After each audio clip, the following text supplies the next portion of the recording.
Welcome everyone, this is the Tekken 8 Martial Law Basics Guide. If you're looking at Law, you can expect a variety of powerful pokes and an aggressive stance, to which he can transition from many of those pokes. His juggling and damage is top notch, and he has a surprisingly strong grab game. He is of course the classic Bruce Lee archetype. This guide is meant for beginners or intermediate players looking to quickly pick up a new character, so expect a brief rundown to jumpstart your learning and get you playing some matches. We will keep the technical lingo, especially frames, to a minimum, but you should still have some knowledge on basic standardized Tekken terms, especially notations and terms for various game mechanics. In other words, this guide is meant for beginners, but you should already know a little bit about the game, just not necessarily the character. There are some links in the video description below to help you out. Similarly, make note that we are in version 1.01.04 as of this recording. Update videos will be made when newer versions with balance changes come out, so be on the lookout for those as this video ages. But enough of all that, let us begin.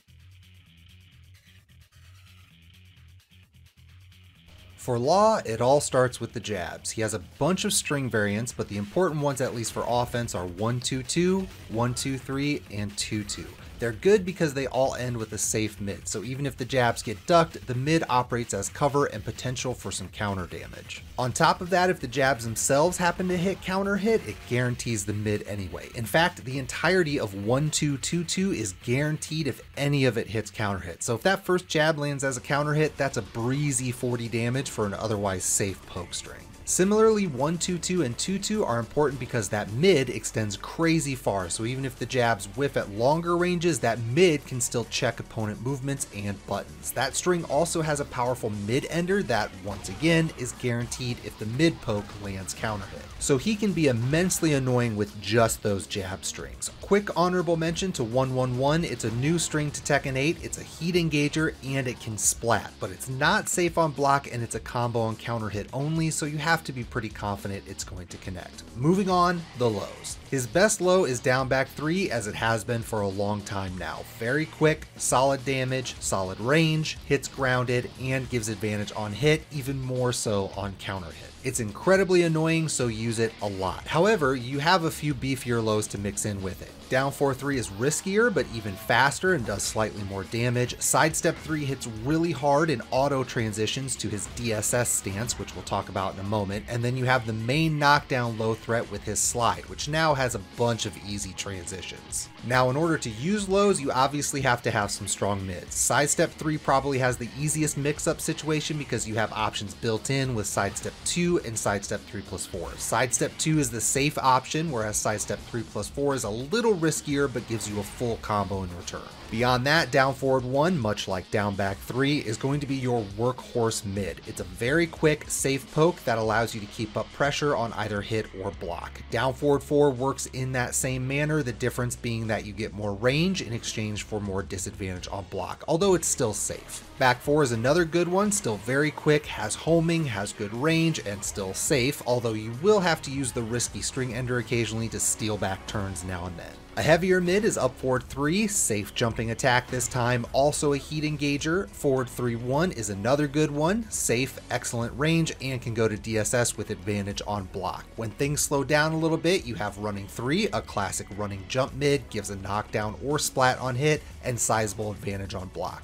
Otherwise, forward 1+2 is the linchpin to his offense. It hits hard, including a full combo on counter hit, it gives advantage on block, and allows him the choice to go into crouch to utilize crouch moves. With that, let's talk more about crouch. The mix-up here is pretty simple. You have your slide as your big low threat, otherwise pick a mid. While standing 4 is your safe mid poke that can go to DSS. While standing 1-2 is a more powerful but riskier combo, only slightly slower than while standing 4. Then while standing 2 is your very risky full launch option. But to go back to while standing 4, let's talk about DSS because it's very important in this game. To keep it simple, you're really only going to be focusing on a couple things with the stance. First, you're primarily going to be hunting for DSS forward 1. It's a very quick, rangy, safe mid that on hit is also an engager, so there's a lot of reward for little risk. As part of a traditional mid-low mix-up, you can sprinkle some DSS 4 in there, which is a hard-hitting low, or use either forward 4 or forward 2 slide 1 to continue pressure. For all those options, it's good to practice the manual transition for DSS as well, since those are all good in the neutral, so you give yourself more tools if you can do that quickly. That said though, the last thing to focus on is the slide transition, which is simply down forward from stance. This gives the option to go straight to a crouch mix-up from DSS. And from something like while standing forward, you can loop it. It's a really cool way to put on more pressure from DSS, but those DSS transitions are really important. For moves that have it, you simply hold forward and he'll go into stance. While standing forward is of course one such move, but other notables are back 1, forward 3-1, forward 2 slide 1, and 4-3. For all of these on block, DSS 1 will either beat jabs or tie with them. In the case of 4-3 and forward 2 slide 1, DSS forward 1 will actually beat jabs. And if you happen to hit DSS 1 counter hit, you get a free DSS forward 1 or 3+4-4 afterwards. And there are other defensive options we'll get into in the next section, but your opponent really has to be wary of swinging into DSS, so they either have to give you space for your mix-ups or eat some counter hits. Now it should be noted that there is some timing involved here. You can't just mash out the DSS move you want and expect it to come out instantly, so be sure to practice that timing. Something like DSS forward 4 is a good move to use for practice since it has a blue spark version that only happens if you hit the button during that magic window. And the last thing to mention for his offense are grabs. Forward 3+4 is really dangerous since it gives a full combo. Those types of grabs are important to keep in mind since you can punish reversals and armor moves with them and they cannot be broken, so it's a free juggle in those cases. Forward 2+3 is a classic. It's a true left punch break, but it has a weird animation which can throw people off, and you can do it from a dash. But those are the essentials for offense, so let's talk some defense. Law is a generally quick character, so we can start talking defense by simply talking about quick counter hit tools. Some we already mentioned, like his jabs, which are incredibly strong interrupt tools, not just general pressure tools. Similarly, down forward 2 is in contention for his best move. It's a safe mid launcher, it's insanely strong for catching people trying to come in on you, or even if they're just trying to move around. It doesn't launch crouchers unless it's counter hit, which is why it's not a general mix-up tool, but you can spam this pretty easily without worrying about much else. Otherwise, 4-3 is another classic counter hit tool that gives a full launch. The main risk is that it is duckable, but it is fast enough that that's not the easiest thing in the world to do, so pick your moments wisely and be sure to mix in some mid-mid strings like forward 3-1 and back 1-2. Speaking of, back 1-2-2 is a heavy hitting counter hit string. That last hit is the riskiest, but you can easily confirm that the earlier hits landed counter hit before deciding to finish the string. It's another heat engager as well, but remember too that we mentioned back 1 is a good DSS transition option, so you can use back 1 and back 1-2 for general pressure if you want. It's a really useful string in many ways. And then you have the ultimate in risk versus reward with down 2-3, basically a counter hit jab launcher. Because it's a crouch jab, it'll go under highs, which is the main strength beyond simple speed. But if they block it, you can expect to get launched in return.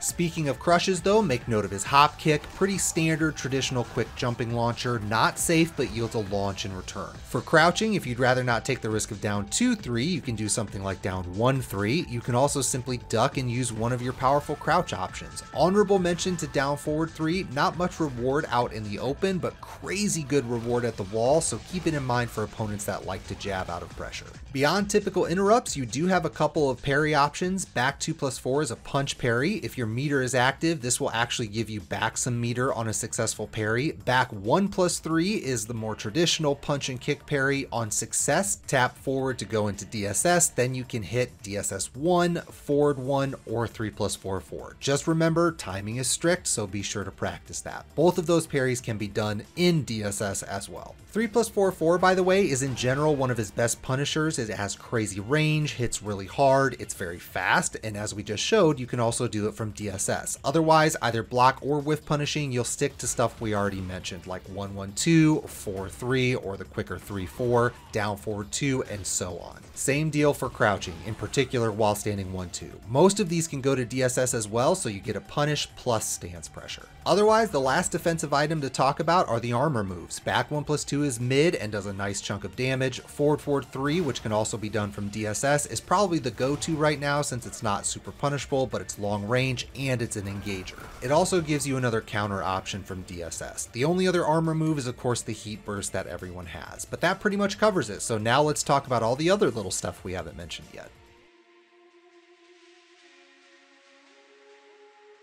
Before we talk about the heat stuff, honorable mention to forward forward 2. This is a string I would categorize as a string pressure tool that doubles as an advancing attack. It's safe by itself, but you have a couple of string options. Forward forward 2-3 is confirmable on hit and can splat for some big damage. Forward forward 2 forward 1+2 you'll recognize. It can be interrupted on block, but just like the normal forward 2 slide 1, it allows you to keep up that pressure. Now for meter. For law, only a couple of things change. First is that DSS gains an auto punch parry, the same thing as back 2+3 we mentioned earlier, there's just no input required here. This makes it even more dangerous for your opponent to try swinging into your DSS transitions, so you should theoretically be getting more out of those. The other thing that changes is your 1+2, which you can do in neutral and from DSS. Normally this is punishable on block and will only yield a launch on counter hit. With the meter active, it will start to use some of the meter, but it becomes safe and will launch on normal hit. Given that it's a quick weapon attack, its utility boosts quite a bit. The last important element of heat is your heat dashes. Up forward 3, 1-1-1, back 1-2-2, and DSS forward 1 give full combos with a heat dash. Back 1-2-2 is probably the best of the bunch, mainly because you can easily confirm it, so you don't have to guess and burn your whole meter hoping it'll hit. You can just wait for the counter hit to happen. In some situations, the same is true for DSS forward 1 as well. I should also highlight his heat smash, but everyone's heat smash is good, so nothing particularly unique about his. I will quickly note that although 1+2 is punishable without meter, it's still really good. For one, it hits grounded, so there are a bunch of knockdown situations where he gets this for free, like after his slide. Note that you have to turn around for that one, which does take some practice to get the timing down. Similarly, it has really good range and most characters can't punish it if you space it well. There are even some moves that give you this prime spacing, like after counter hit 1-2-3. Your opponent can backdash here, but if they try to step, it'll hit, or if they try to attack, you'll get the counter hit launch. For that purpose, make note of forward 3+4 as well. This is another move that can be done from DSS, but it's another ground hitting option, this time one that is safe and also jumping. It's just not nearly as quick as 1+2. Still very good for wake up situations. Now for these guides, we will skip juggle since there are so many combo videos out there you can watch, but I did throw a link in the video description below where you can find some samples. So lastly, since there's not really anything special about his super, the only thing left to mention is his chip damage. DSS 1 and forward 1 do chip, both of which you'll probably use quite a bit, so some additional value there. Similarly, his main pressure tools of DSS forward 1, forward 2 slide 1, and running 3 all do chip. And if you're using sidestep 2 a lot for your sidestep mix-up, that does chip as well. So a lot of safe tools that you'll probably use quite a bit, meaning that you'll likely just naturally get a decent boost to your offense from chip. This brings us to the end of our guide. I hope you found this succinct and helpful. Feedback is always welcome, so feel free to toss a comment down below, respectfully of course. Be mindful that in-depth guides that go over more specific details of move attributes and strategies will be saved for intermediate guides in the not so distant future. So be on the lookout for those. Lastly, big thanks to our patrons. You guys are the best and that support means more than you know. But to everyone, stay safe and we'll see you next time.